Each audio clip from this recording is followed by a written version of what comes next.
जय हिंद दोस्तों, मैं हूं आपका दोस्त केवी और आज की इस वीडियो में हम इस समय जो आरआरबी एनटीपीसी का एग्जाम हो रहा है उसके पॉइंट ऑफ व्यू से हमारे देश की नदियों और पर्वतों से जो भी प्रश्न पूछे गए हैं उन सभी प्रश्नों को हम डिस्कस करेंगे। तो पूरा वीडियो बहुत ही ध्यान से देखिएगा और वीडियो अगर आपको पसंद आता है तो इसे लाइक करने के साथ अपने सभी दोस्तों के साथ में शेयर जरूर करिएगा। इस वीडियो की जो पीडीएफ फाइल है वह आपको टेलीग्राम चैनल केवी गुरुजी या फिर kvguruji.in के ऊपर मिल जाएगी, तो वहां से आप इसके पीडीएफ को भी डाउनलोड कर सकते हैं। इसके अलावा एनटीपीसी के लिए आप और किन टॉपिक के ऊपर वीडियो चाहते हैं वह भी आप नीचे कमेंट में बता सकते हैं। तो चलिए इस वीडियो की हम शुरुआत करते हैं। तो पहला प्रश्न पूछा गया कि हिमालय की जो दूसरी सर्वोच्च चोटी है वह कौन सी है। तो अगर हम लोग हिमालय की सर्वोच्च चोटी की बात करें या दुनिया की सर्वोच्च चोटी की बात करते हैं तो वह आपका है माउंट एवरेस्ट। तो इसके बारे में आप सभी को पता होगा, लेकिन अगर हम लोग हिमालय की दूसरी सर्वोच्च चोटी की बात करते हैं तो ये आपका है K2, जिसे हम लोग गॉडविन ऑस्टिन के नाम से भी जानते हैं। तो ध्यान रखिएगा, जो पाक ऑक्युपाइड कश्मीर है यानी कि हमारा वह हिस्सा जिसके ऊपर पाकिस्तान ने कब्जा किया हुआ है वहां पर आपको मिलेगा गॉडविन ऑस्टिन, और ये हमारे ट्रांस हिमालय के अंतर्गत काराकोरम रेंज में आता है। अगला प्रश्न पूछा गया कि कौन सी पर्वत श्रृंखला स्विट्जरलैंड में स्थित है। तो यहाँ पर जो आल्प्स पर्वत श्रृंखला है यह आपको मिलेगी स्विट्जरलैंड में। अब आल्प्स की जो पहाड़ियाँ हैं इनकी अगर हम लोग बात करें तो कुल मिलाकर के 8 देशों में ये विस्तृत हैं। कौन कौन से हो गए? तो एक तो हमारा फ्रांस हो गया पश्चिम में, उसके बाद में फ्रांस में ही इसका थोड़ा सा हिस्सा मोनाको में भी आता है, उसके बाद में जर्मनी में आप आ जाइए, स्विट्जरलैंड हो गया, इटली हो गया, ऑस्ट्रिया हो गया, स्लोवेनिया हो गया और एक है लिechtenstein। तो इन 8 देशों में जो ये आल्प्स पर्वत श्रृंखला है वह आपकी विस्तृत है। और नीचे कमेंट में आपको यह बताना है कि आल्प्स की जो सर्वोच्च पर चोटी है उसका नाम क्या है, तो वह आप नीचे कमेंट में बताएंगे। वीडियो में हम लोग आगे बढ़ें उससे पहले मैं आपको अनअकैडमी के द्वारा आप सभी के रेलवे एग्जाम और जो भी ग्रुप डी का एग्जाम होता है उसके लिए स्टैटिक जीके के टेस्ट को कंडक्ट करवाया जा रहा है। अब ये जो टेस्ट है वह 1 मार्च से लेकर के 31 मार्च तक चलेगा और सबसे खास बात यह है कि यह टेस्ट बिल्कुल फ्री है। तो कुल मिलाकर के 14 टेस्ट आपको स्टैटिक जीके T20 के अंतर्गत मिलेंगे। इसके अलावा जीके स्कोर बूस्टर का जो टेस्ट है वह सिप्रा मैम के द्वारा आप सभी का लिया जाएगा। तो ये भी 1 मार्च से लेकर के 29 मार्च तक चलेगा। इसमें आपको कुल 5 टेस्ट मिलेंगे। इसके अलावा बिमलेश यादव सर के द्वारा आरआरबी एनटीपीसी और ग्रुप डी के लिए 8 टेस्ट यहाँ पर लिए जाएंगे। इन सभी टेस्ट की जो लिंक है वह आपको नीचे डिस्क्रिप्शन में मिल जाएगी, तो उसके ऊपर आपको सिंपली क्लिक करना है और उसके बाद में आपको एक प्लस का आइकन दिखेगा, उसके ऊपर जैसे ही आप क्लिक करेंगे तो आपसे कोड पूछा जाएगा। तो सिंपली आप एंटर करिएगा कोड KV10, इससे आप टेस्ट में इनरोल कर सकते हैं। और अगर आप रेलवे एग्जाम की तैयारी अनअकैडमी के साथ में करना चाहते हैं तो उसकी लिंक भी आपको नीचे डिस्क्रिप्शन में मिल जाएगी।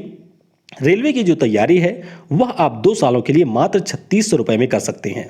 तो यहाँ पर अगर आप कोड यूज करेंगे KV10 तो इससे आपको 10% का डिस्काउंट भी मिल जाएगा। और जो आपके एनटीपीसी के CBT 2 का पेपर हुआ था 2017 में उसके डिस्कशन को भी हम लोग अगले 2 से 3 दिनों में शुरू करने वाले हैं, तो वह सीरीज आपके लिए काफ़ी ज़्यादा बेनिफिशियल होगी, तो उसे आप लोग जरूर देखिएगा। चलिए आते हैं अपने टॉपिक पर। अगला प्रश्न पूछा गया कि धौलाधर रेंज किस पर्वत श्रेणी का भाग है। तो अगर हम लोग धौलाधर रेंज की बात करते हैं तो ये हमारे मध्य या लघु हिमालय का हिस्सा है। और कहाँ पर ये है? तो ये आपको मिल जाएगा हिमाचल प्रदेश में। अगला प्रश्न पूछा गया कि भारत का सर्वोच्च पर्वत शिखर कौन सा है। अब अगर हम लोग इस प्रश्न की बात करें तो इसके आपके 2 उत्तर हो सकते हैं। अगर आप कहीं पर सर्च करेंगे तो वहां पर आपको मिलेगा कंचनजंगा। क्या मिलेगा? कंचनजंगा। लेकिन अगर हम लोग अपने देश के पॉइंट ऑफ व्यू से बात करें तो K2 हमारे यहाँ का सर्वोच्च पर्वत शिखर है। हालांकि जैसा कि मैंने आपको शुरुआत में ही बता दिया कि K2 अब पाक ऑक्युपाइड कश्मीर में है, यानी कि इसको आधिकारिक तौर पे वैश्विक स्तर पर पाकिस्तान का हिस्सा माना जाता है। तो ध्यान रखिएगा, अगर ऑप्शन में आपको दोनों मिलते हैं तो आप K2 टिक करेंगे, अदरवाइज आप कंचनजंगा को टिक करेंगे। अगला प्रश्न पूछा गया कि किस पहाड़ी को ब्लू माउंटेन या फिर नीला पर्वत कहा जाता है। तो ब्लू माउंटेन कहा जाता है नीलगिरी की पहाड़ियों को। किसके? नीलगिरी की जो पहाड़ियां हैं तमिलनाडु, केरल और कर्नाटक राज्य में विस्तृत हैं, इसे हम लोग ब्लू माउंटेन के नाम से जानते हैं। अगला प्रश्न पूछा गया कि मेची नदी किस नदी की सहायक नदी है। तो मेची नदी की अगर हम लोग बात करते हैं तो जो हमारी महानंदा नदी है उसकी सहायक नदी है मेची नदी। तो इसके बारे में आपको याद रखना है। और अगर हम लोग यहाँ पर महानंदा नदी की बात करते हैं तो हमारे महाभारत रेंज से ये निकलती है। उसके बाद में भारत और नेपाल के बीच में सीमा बनाती है, बिहार राज्य में ये प्रवेश करती है और इसी प्रकार से मीची नदी भी महाभारत पर्वत श्रेणी से ही निकलती है। अगला प्रश्न पूछा गया कि पर्वत का जो नीचे धंसा हुआ भाग होता है इसको हम लोग क्या कहते हैं? तो इसे हम लोग कहते हैं अभिनति। क्या कहते हैं? अभिनति, या इसे हम लोग सिनक्लाइन के नाम से भी जानते हैं। उसी प्रकार से हमारे पर्वत का जो ऊपर उठा हुआ भाग होता है इसे हम लोग कहते हैं अपनति, यानी कि एंटीक्लाइन। तो दोनों के बारे में आपको याद रखना है। अगला प्रश्न पूछा गया कि कौन सी पर्वत श्रृंखला के बाद पश्चिमी मरुस्थल आता है? तो हमारे यहाँ पर जो थार का मरुस्थल है वह आपको अरावली के बाद में मिलेगा। किसके बाद में? अरावली के बाद में मिलेगा। और अरावली पर्वत के बारे में आपको ये ध्यान रखना है कि दुनिया का सबसे पुराना वलित पर्वत है आपका अरावली माउंटेन रेंज। अगला प्रश्न पूछा गया कि अरावली पर्वत श्रेणी का सर्वोच्च शिखर कौन सा है? तो इसके सर्वोच्च शिखर की बात करते हैं तो इसका नाम है गुरु शिखर। क्या नाम है? गुरु शिखर। और इसकी टोटल ऊंचाई है 1722 मीटर। तो ये आपको ध्यान रखना है। अच्छा, अरावली की बात हुई है तो इसके ऊपर आपको जैन धर्म का एक मंदिर मिलेगा। उस मंदिर का नाम क्या है यह आप नीचे कमेंट में बताइएगा। अगला प्रश्न पूछा गया कि नीलगिरी पर्वत श्रेणी की सर्वोच्च चोटी कौन सी है? तो अगर हम लोग नीलगिरी माउंटेन रेंज की बात करते हैं तो इसकी सर्वोच्च चोटी है दोद्दा बेटा। क्या नाम है? दोद्दा बेटा, यानी कि दादा बेटा। और ये आपको मिलेगा तमिलनाडु राज्य में। अगला प्रश्न पूछा गया कि अरावली पर्वत श्रेणी का इनमें से किस राज्य में विस्तार नहीं है? तो अगर हम लोग अरावली पर्वत श्रेणी की बात करते हैं तो इसका विस्तार मुख्य रूप से आपको 4 राज्यों में मिलेगा। कुछ हिस्सा इसका गुजरात में आता है, मैक्सिमम जो इसका हिस्सा है वह आपको राजस्थान में मिलेगा। उसके बाद में कुछ हिस्सा आता है हरियाणा में और बाकी का जो बचा हुआ हिस्सा है वह आपको मिल जाएगा दिल्ली में। तो इस प्रकार से इन 4 राज्यों में अरावली पर्वत श्रेणी विस्तृत है। लंबाई कितनी है? तो टोटल लंबाई है 692 किलोमीटर। अगला प्रश्न पूछा गया कि जो गाडविन ऑस्टिन है जिसे हम लोग K2 के नाम से जानते हैं इसकी टोटल ऊंचाई कितनी है? तो इसके अगर हम लोग टोटल ऊंचाई की बात करते हैं तो ये है 8611 मीटर। कितना है? 8611 मीटर। और ये आपको पाक ऑक्युपाइड कश्मीर में मिलेगा। अगला प्रश्न पूछा गया कि धूपगढ़ किस पर्वत श्रेणी का सर्वोच्च शिखर है? तो धूपगढ़ की अगर हम लोग बात करते हैं तो आपको हमारे भारत के लगभग बीचों बीच में सतपुड़ा पहाड़ियां मिलेंगी और इसी सतपुड़ा पहाड़ियों में आपको मिलेगा महादेव रेंज। क्या है? महादेव रेंज। और इसी महादेव रेंज में आपको धूपगढ़ चोटी मिलेगी। तो इसके बारे में आपको ध्यान रखना है। कहाँ पर स्थित है? तो ये आपको मध्य प्रदेश राज्य में मिलेगा। ऊंचाई कितनी है? तो 1352 मीटर इसकी ऊंचाई है। अगला प्रश्न पूछा गया कि किस नदी को पीली नदी के नाम से जाना जाता है? तो यहाँ पर मैं आपको बता दूं कि जो चीन की एक नदी है जिसे हम लोग ह्वांगहो के नाम से जानते हैं, जो कि चीन की दूसरी सबसे लंबी नदी है, इसे हम लोग पीली नदी के नाम से जानते हैं। किस नाम से? येलो रिवर के नाम से हम लोग जानते हैं। तो विश्व की नदियों के ऊपर और हमारे जो नदियों पर बने हुए बांध हैं इसके ऊपर ऑलरेडी मैं वीडियो बना चुका हूं। तो अगर आपने उस वीडियो को नहीं देखा है, एनटीपीसी के लिए ही है, तो उसकी लिंक आपको ऊपर के आई बटन पर मिल जाएगी, वहां से आप उस वीडियो को देख सकते हैं। और ध्यान रखिएगा कि पीली नदी हमारी चीन में बहती है। चीन की जो सबसे लंबी नदी है उसे हम लोग कहते हैं यांगजी रिवर। तो इसके बारे में आपको ध्यान रखना है। ये एशिया की भी सबसे लंबी नदी है।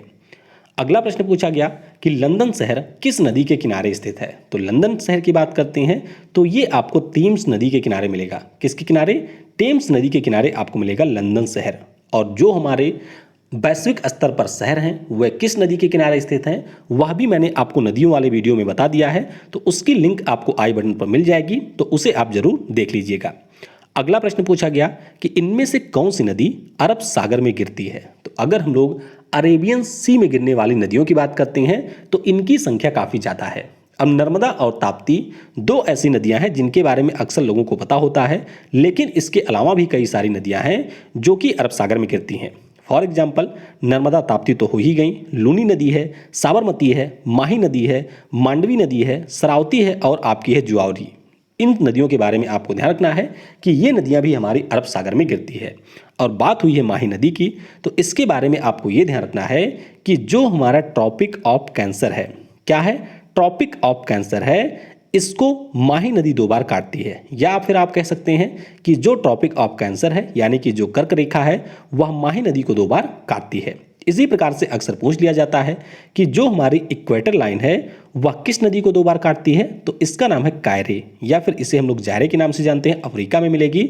उसी प्रकार से पूछ लिया जाता है कि जो हमारा ट्रॉपिक ऑफ कैप्रिकॉर्न है, जिसे हम लोग मकर रेखा के नाम से जानते हैं, वह किस नदी को 2 बार काटती है, तो ये काटती है लिम्पोपो को। किसे? लिम्पोपो को, और ये भी आपको मिलेगा अफ्रीका में। तो इनके बारे में आपको याद रखना है।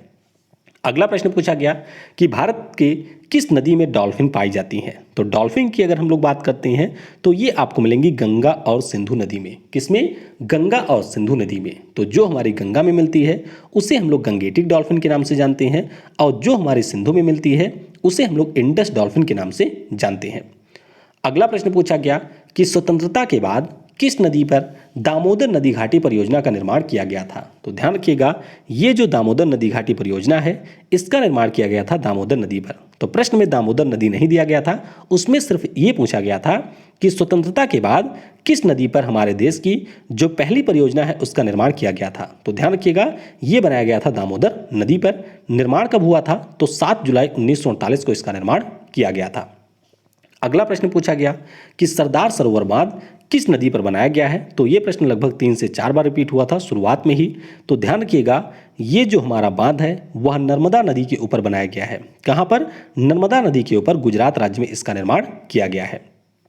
अगला प्रश्न पूछा गया कि पट्टी सीमा लिफ्ट सिंचाई नदी जोड़ो परियोजना किन नदियों को आपस में जोड़ती है, तो ये जो लिफ्ट सिंचाई परियोजना है यह गोदावरी और कृष्णा नदियों को जोड़ती है। किसको? गोदावरी और कृष्णा नदियों को जोड़ती है। अगला प्रश्न पूछा गया कि सांगपो, सिहांग, दिहांग ये किस नदी का नाम है, तो नाम देख करके आपको पता चल गया होगा कि जो हमारे यहाँ पर ब्रह्मपुत्र नदी है उसी को हम लोग सांगपो, सिहांग और दिहांग नदियों के नाम से जानते हैं। तो ध्यान रखिएगा ये ब्रह्मपुत्र नदी के ही नाम है। अब ब्रह्मपुत्र नदी की अगर हम लोग बात करते हैं तो इसके कुल मिलाकर के 4 नाम हैं, और चारों नामों के बारे में आपको ध्यान रखना है। जैसे मान लेते हैं कि ये हमारा हो गया पूर्वोत्तर भारत, यहाँ पर आपको मिलेगा कैलाश मानसरोवर, और यहीं के पास में चेमएंगडुंग नाम का एक ग्लेशियर है, वहीं से हमारी ब्रह्मपुत्र नदी निकलती है। तो जब ये नदी बहती है तिब्बत में तो इसका नाम होता है यारलुंग सांगपो। क्या नाम होता है? यारलुंग सांगपो इसका नाम होता है। उसके बाद में ये जो नदी है वह अरुणाचल प्रदेश में इंटर करती है, तो अरुणाचल प्रदेश में इसका नाम हो जाता है सिहांग या फिर दिहांग रिवर। उसके बाद में ये इंटर करती है असम में, तो असम में जब ये आती है तो इसका नाम हो जाता है ब्रह्मपुत्रा। लेकिन जैसे ही ये असम से घुसती है सीधे बांग्लादेश में तो इसका नाम हो जाता है जमुना। तो ये सारे नाम आपको ध्यान रखने हैं कि तिब्बत में यारलुंग सांगपो के नाम से जाना जाता है, अरुणाचल प्रदेश में इसे दिहांग या फिर सिहांग के नाम से जाना जाता है, असम में इसे हम लोग ब्रह्मपुत्र कहते हैं, और बांग्लादेश में इसे जमुना के नाम से जाना जाता है। अगला प्रश्न पूछा गया कि बारी दोआब किन 2 नदियों के मिलने से बनता है। अब दोआब क्या होता है? देखिए मान लीजिए ये हमारी कोई एक नदी है और इसमें ये नदी इस प्रकार से आकर के मिल रही है, तो ये जो बीच वाला रीजन होता है इसी को हम लोग कहते हैं दोआब। तो दोआब जो शब्द है वह मुख्य रूप से हमारे गंगा और यमुना नदियों के लिए प्रयोग में लाया जाता है। जैसे कि अगर हम लोग गंगा नदी की बात करते हैं तो ये इस प्रकार से उत्तराखंड से निकल करके आई, उसी प्रकार से जो हमारी यमुना नदी है वह इस प्रकार से आई, दोनों आपके प्रयागराज में मिल गई।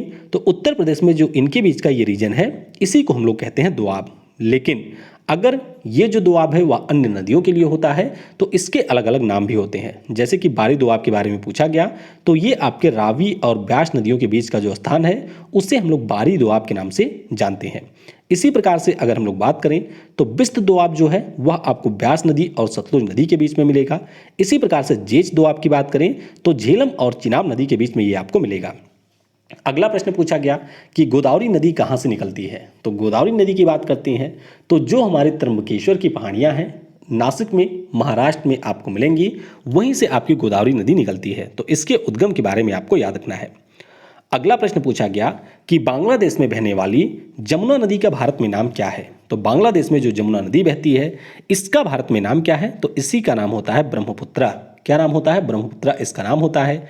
इसके अलावा ये भी पूछा जा चुका है कि पद्मा किस नदी का नाम है। तो जो हमारी गंगा नदी होती है इसका बांग्लादेश में नाम होता है पद्मा।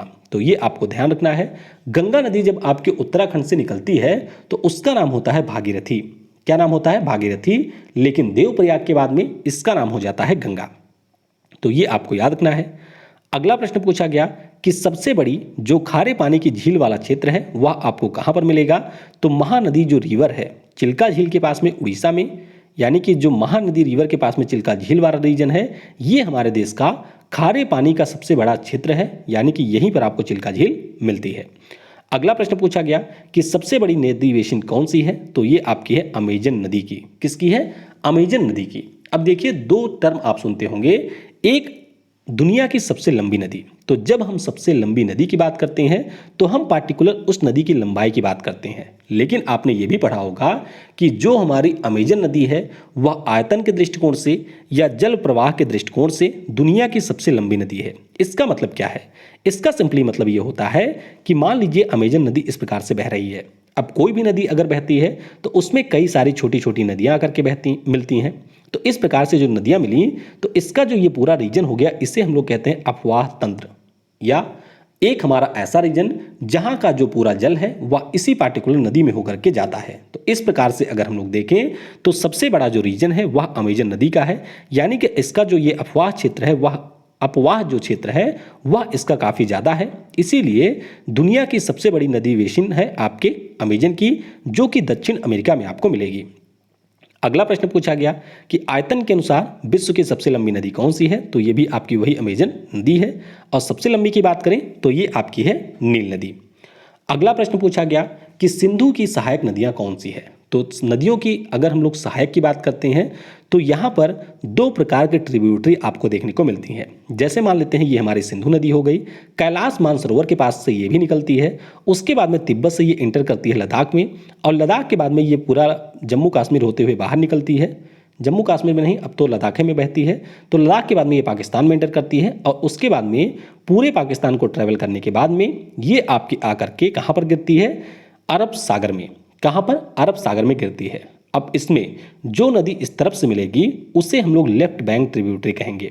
उसी प्रकार से जो नदी आपके इस तरफ से आकर के मिलेगी उसे हम लोग राइट बैंक ट्रिब्यूटरी के नाम से जानते हैं। तो सिंधु की अगर हम लोग सहायक नदियों की बात करें लेफ्ट साइड से तो जास्कर हो गया, झेलम हो गया, चिनाब, लूनी, ब्यास, सतलुज, हौकरा, ये सारी हमारी सहायक नदियां हैं। इसी प्रकार से अगर हम लोग बात करते हैं राइट साइड से तो श्योक हो गया, काबुल है, गिलगिट है, स्वात है, खुर्रम है, जौब है, ये सारे हमारे राइट साइड से आकर के मिलती हैं। उद्गम मैंने आपको बता ही दिया, कैलाश मानसरोवर से इसका उद्गम होता है। लंबाई है 3249 किलोमीटर।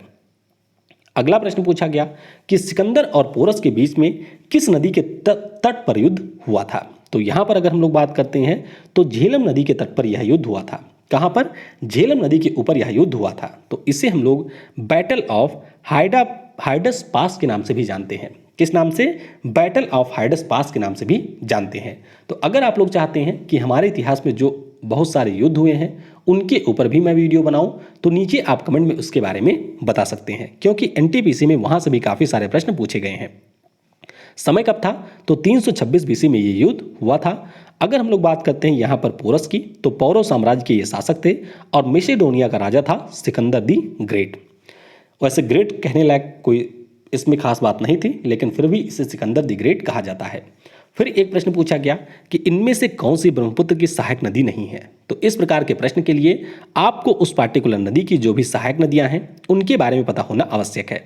तो नेंग हो गया, लोहित हो गई, धंगश्री हो गई, कोलोंग हो गई, ल्यासा हो गई, ये आपके लेफ्ट साइड से मिलने वाली नदियां हैं। उसी प्रकार से अगर हम लोग दाहिने साइड से मिलने वाली नदियों की बात करें तो कामेंग है, सुबनश्री है, मानस हो गया, तिस्ता हो गया, जलधका हो गया, ये इसमें दाएं साइड से आकर के मिलती हैं। अगला प्रश्न पूछा गया कि कुंभ मेला कितने वर्ष पर लगता है। अब कुंभ मेला नदी में कहाँ से आ गया? तो इसमें जो स्थान होते हैं वह नदियों के किनारे हैं, इसीलिए आपको जानना आवश्यक है। तो ध्यान रखिएगा ये लगता है 12 वर्ष पर, और यहाँ से 2 से 3 बार प्रश्न ऑलरेडी एनटीपीसी में पूछे जा चुके हैं। 4 स्थान कौन कौन से हैं? तो एक आपका हो गया उत्तराखंड में हरिद्वार, जो कि गंगा नदी के किनारे है। इसी प्रकार से एक स्थान आपका हो गया प्रयागराज, जो कि आपको कहाँ पर मिलेगा? तो ये स्थान आपको मिल जाएगा उत्तर प्रदेश में, और ये भी गंगा नदी के किनारे है। या फिर आप कह सकते हैं कि गंगा, सरस्वती और यमुना नदियों का जो संगम है उसके किनारे आपको मिलेगा प्रयागराज। इसी प्रकार से आपको उज्जैन मिलेगा मध्य प्रदेश में, जो कि क्षिप्रा नदी के किनारे है, और उसी प्रकार से आपको मिलेगा नासिक, जो कि गोदावरी नदी के किनारे है। तो ये आपको याद रखना है। इस बार का जो हमारा कुंभ मेला है वह आपके हरिद्वार में लगा हुआ है, ये आप सभी को पता होगा। 2019 में भी एक लगा था जो कि प्रयागराज में लगा हुआ था। और एनटीपीसी में ये भी प्रश्न पूछा जा चुका है कि अगली बार उज्जैन में कब लगेगा। तो ध्यान रखिएगा, उज्जैन में अगली बार 2028 में कुंभ मेला लगेगा। अगला प्रश्न पूछा गया कि कौन सी नदी मिलकर सुंदरवन डेल्टा का निर्माण करती है। तो नदी की अगर हम लोग बात करते हैं तो ये आपकी है गंगा और ब्रह्मपुत्र नदी। कौन सी? गंगा और ब्रह्मपुत्र जो नदी हैं ये मिलकर के सुंदरवन डेल्टा का निर्माण करती हैं। और आपको ध्यान रखना है कि दुनिया का जो सबसे बड़ा नदी डेल्टा है वह भी गंगा और ब्रह्मपुत्र नदियों के द्वारा ही बनाया जाता है। किसके द्वारा? गंगा और ब्रह्मपुत्र नदियों के द्वारा बनाया जाता है। कहाँ पर ये मिलेगा? तो भारत का जो पश्चिम बंगाल राज्य है, इसके अलावा जो बांग्लादेश है वहाँ पर ये सुंदरवन डेल्टा मिलेगा। अगला प्रश्न पूछा गया कि पूर्वी और पश्चिमी घाट आपस में कहाँ पर मिलते हैं। तो ये जो दोनों घाट हैं वे आपके मिलते हैं नीलगिरी में। कहाँ पर? नीलगिरी की जो पहाड़ियाँ हैं वहाँ पर ये दोनों आपस में आकर के मिलती हैं। तो ध्यान रखिएगा, नीलगिरी यहाँ पर इन दोनों के जंक्शन पर स्थित है। सर्वोच्च चोटी मैंने आपको बता ही दिया कि दोद्दा बेटा इसकी सर्वोच्च चोटी है। और नीलगिरी बायोस्फीयर रिजर्व भी आपको यहीं पर मिलेगा, जो कि हमारे देश का पहला बायोस्फीयर रिजर्व है। अगला प्रश्न पूछा गया कि अंडमान और निकोबार द्वीप की सर्वोच्च चोटी कौन सी है। तो इसके अगर हम लोग सर्वोच्च चोटी की बात करते हैं तो इसका नाम है सैडल पीक। क्या नाम है? सैडल पीक नाम है। 731 मीटर इसकी ऊंचाई है और उत्तरी अंडमान द्वीप पर ये स्थित है। अब हम लोग कुछ महत्वपूर्ण बिंदुओं के बारे में डिस्कस करेंगे जिनसे आपके एनटीपीसी में प्रश्न पूछा जा चुका है। तो पहले आइए विश्व के जो सर्वोच्च पर्वत शिखर हैं उनके बारे में हम लोग जान लेते हैं। तो सबसे पहले आपको नाम ध्यान रखना है माउंट एवरेस्ट का। तो माउंट एवरेस्ट हम लोग कहते हैं या दुनिया में लोग कहते हैं। नेपाल में इसे सागर माथा के नाम से जाना जाता है। उसी प्रकार से जो चीन का तिब्बत वाला रीजन है वहाँ पर इसे चोमोलंगमा के नाम से जाना जाता है। तो तीनों नाम आपको ध्यान रखने हैं। नेपाल और तिब्बत की बाउंड्री के ऊपर ये मिलेगा। इसकी पहले ऊंचाई हुआ करती थी 8,848 मीटर, लेकिन अभी इसी साल इसको फिर से मेजर किया चीन ने और अब इसकी ऊंचाई 0.6 मीटर बढ़ चुकी है। तो ये पॉइंट आपको ध्यान रखना है। उसी प्रकार से दुनिया की जो दूसरी सर्वोच्च चोटी है वह आपकी है गार्डविन ऑस्टिन। इसे हम लोग K2 के नाम से जानते हैं। मैंने यहाँ पर लिख तो दिया है भारत, लेकिन आप सभी को ध्यान रखना है कि ये आपके POK में स्थित है। इसकी टोटल ऊंचाई है 8611 मीटर। फिर आपकी आती है कंचनजंगा। तो कंचनजंगा की बात करें तो ऑफिशियली ये हमारे भारत की सर्वोच्च चोटी है और दुनिया की ये तीसरी सबसे ऊंची चोटी है। ध्यान रखिएगा इसके बारे में। सिक्किम राज्य में ये आपको मिलेगा। 8586 मीटर इसकी ऊंचाई है। फिर बात करते हैं लोत्से की। तो चीन और नेपाल के बाउंड्री पर ये आपको मिलेगा। 8516 मीटर इसकी ऊंचाई है और ये चौथे नंबर की सबसे ऊंची चोटी है। फिर बात करते हैं मकालू की। तो मकालू जो है वह आपको तिब्बत और नेपाल की बाउंड्री पर ही मिलेगा। इसकी टोटल ऊंचाई है 8485 मीटर। तो ये हमने दुनिया के जो 5 सर्वोच्च शिखर हैं उनके बारे में जान लिया है। अब आइए हमारे देश के जो सर्वोच्च पर्वत शिखर हैं उनके बारे में भी हम लोग जान लेते हैं। किस पर्वत श्रेणी पर ये स्थित है इसके बारे में भी थोड़ा सा देख लेते हैं। तो पहले बात करेंगे गार्डविन ऑस्टिन की, K2 जो कि POK या फिर भारत की तरफ से लद्दाख में स्थित है। ट्रांस हिमालय का ये हिस्सा है या फिर आप कह सकते हैं काराकोरम के पास में ये है। 8611 मीटर इसकी ऊंचाई है। फिर बात करते हैं कंचनजंगा की। ये आपको सिक्किम राज्य में मिलेगा। हिमालय का ये हिस्सा है और 8586 मीटर इसकी ऊंचाई है। नंदा देवी की बात करें तो उत्तराखंड में आपको मिलेगा। ये भी हमारे हिमालय का हिस्सा है और 7816 मीटर इसकी ऊंचाई है। फिर बात करते हैं कामेत की। तो ये आपको उत्तराखंड में मिलेगा। हिमालय का ये भी पार्ट है और 7756 मीटर इसकी ऊंचाई है। फिर बात करते हैं सल्तोरो कांगरी की। तो ये लद्दाख में आपको मिलेगा, एकदम बिल्कुल जहाँ पर सियाचिन है उसके थोड़ा सा पश्चिम में ही मिलेगा। ये हमारे काराकोरम पर्वत श्रेणी का हिस्सा है और इसकी टोटल ऊंचाई है 7742 मीटर। तो ये सारे आपको भारत के 5 पर्वत शिखरों के बारे में याद रखना है। अब हम लोग दुनिया में जो हमारे 7 महाद्वीप हैं उनकी सर्वोच्च चोटियों के बारे में जान लेते हैं, क्योंकि यहाँ से भी एनटीपीसी में ऑलरेडी प्रश्न पूछे जा चुके हैं। तो आइए एक एक करके इनकी शुरुआत करते हैं। पहले आपको याद रखना है एशिया महाद्वीप के बारे में। तो यहाँ का हमारा है माउंट एवरेस्ट, जिसकी ऊंचाई है 8848.86 मीटर। ऊंचाई वैसे आपको ध्यान नहीं रखनी है, जो हमारे भारत के या फिर जो सर्वोच्च हैं उनके बारे में ध्यान रखना है। बाकी इन सब के मामले में आपको ऊंचाई पर ध्यान नहीं देना है, थोड़ा सा बस आप एक बार पढ़ लेंगे। यूरोप की बात करें तो इसकी सर्वोच्च चोटी है माउंट ब्लैक, जो कि आपको आल्प्स में मिलेगी। 4810 मीटर इसकी ऊंचाई है। अफ्रीका की बात करते हैं तो किलिमंजारो जो है वह यहाँ की सर्वोच्च पर्वत चोटी है। उत्तर अमेरिका की बात करते हैं तो देनाली जो कि अमेरिका के आपको अलास्का में मिलेगा, ये सर्वोच्च पर्वत चोटी है। उसी प्रकार से दक्षिण अमेरिका की बात करते हैं तो एकांका गुहा यहाँ की सर्वोच्च चोटी है। ऑस्ट्रेलिया या फिर ओशिनिया की हम बात करें तो माउंट कार्लसटेन जो है वह यहाँ की सर्वोच्च पर्वत चोटी है। तो ये हम लोग ओशिनिया की बात कर रहे हैं, ऑस्ट्रेलिया की नहीं। अंटार्कटिका की बात करें तो माउंट विल्सन मैसिव, क्या नाम है, माउंट विल्सन मैसिव, ये अंटार्कटिका की सर्वोच्च पर्वत चोटी है। तो इस प्रकार से हमने जो भी अभी तक प्रश्न पूछे गए थे उनके बारे में डिस्कस कर लिया है। आप आगे और किन टॉपिक के ऊपर वीडियो चाहते हैं वह भी आप नीचे कमेंट में बता सकते हैं। वीडियो को समय देने के लिए आप सभी को बहुत बहुत धन्यवाद। Thanks for watching. जय हिंद, जय भारत, और सबसे जरूरी, पढ़ेगा भारत तो बढ़ेगा भारत।